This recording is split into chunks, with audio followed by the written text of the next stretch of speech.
Today is surely the last ride on the KZ. So today it's just under 6 degrees Celsius, so that's like 40 degrees Fahrenheit. I don't know what you Americans ride in, but people would consider this really cold. So it's funny, like I sold my CBR and I kind of neglected to ride this bike, and then the other day I took it on a really long ride and I was just like, wow. So it's like I forgot how amazing this bike really is. It's really old and like people would consider it sketchy, and like it's not, doesn't have any bells and whistles, but it rides really, really comfortably. And it's like a little 550, but man, it goes way faster than my KLR. And it's just so smooth, 4-cylinder power delivery. Yeah, just it cruises, man. Yeah, this is like really cold. I'm starting to regret this decision. It's November 13th today. So like we had a really good season really in Canada. I'll still ride the KLR here and there as it gets closer to like way too cold, because I kind of consider that my like all-terrain bike. But yeah, this is the end of the season for my street bikes. I doubt we'll see anyone out on their bikes today. Yeah, so I just wanted to bring you guys along. Not many videos I'll be able to make once it snows, so that's kind of sucky. One thing I did recognize today is like I think I definitely suffer from a little bit of seasonal depression, because like it's been like this for a few days, and it's cold, and it's kind of like, you know what, it's like it's not the greatest feeling. And yeah, I know some people can relate to that. So yeah, I am on the search for another motorcycle. I sold my CBR, and I kind of let it go in hopes of, I don't know, at the time I was riding the KLR a lot, and I was wanting a DRZ 400 SM.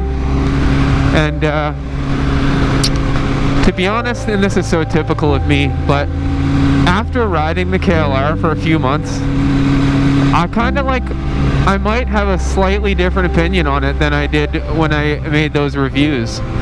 And one thing I've kind of come to terms with, the KLR will do everything, but like it's not that comfortable to ride on the highway.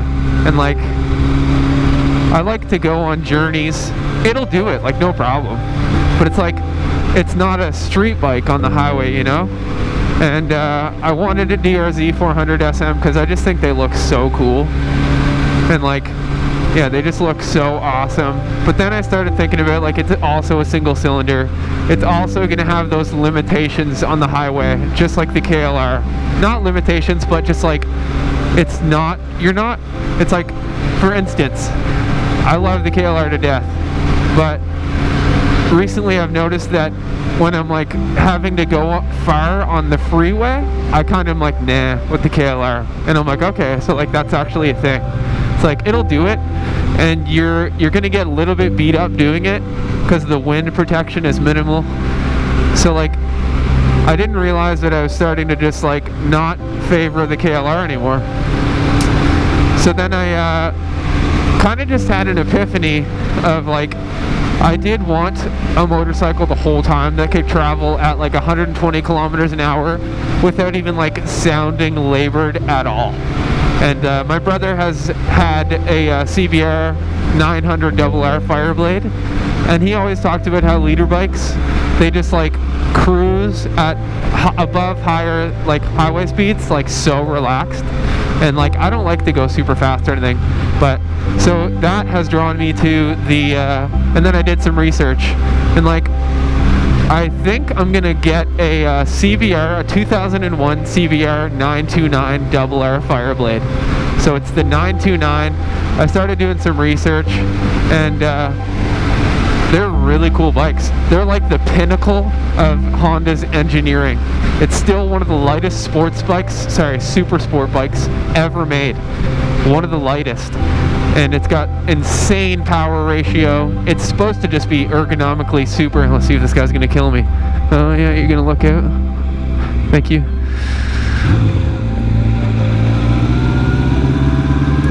Yeah, it's supposed to be like an engineering marvel, so I'm excited to that. And also it can just cruise at like 120, so chill. Like, the sports bike's riding position isn't the greatest, but I've realized, like, I'll take the KLR on long journeys where I'm going like back roads and stuff, like adventure camping and stuff, but like when I commute quite a bit to school, and like it's a straight shot on like a highway, and I realized like I liked my CBR just for that purpose. And so I think it'll be a really great fit, and I kind of want to try out. I enjoy the appeal of sports bikes. Like, they're really smooth power delivery, like this one. And they just yeah, they're really smooth. Not the comfiest seating position, but I've heard that the 929 actually is a comfortable bike. So and the other thing is, like, I was looking at a DRZ, and like they're so expensive. Like, a used one's gonna run you like easy, like $6,000 Canadian, like easily, maybe 75. So it's like, and there's multiple CBR 929s that aren't like destroyed, that look like they've been well taken care of around me for like $3,000. So it's like the money I got from my CBR F4i, I can just immediately put it towards a 929. So I'm like, you know what? I think this is going to be my next bike decision. So I'm excited to get it and kind of get it all ready to rock and roll for next season. So I'll probably do that over the winter. So I'll keep you guys posted on that. Anyways, I'm pretty much arriving at my destination, so I'm just going to do a little outro montage, ripping on the KZ. Just enjoy the ride on this classic motorcycle, vintage. Thanks for watching, guys. I appreciate you. Take care. Ride safe.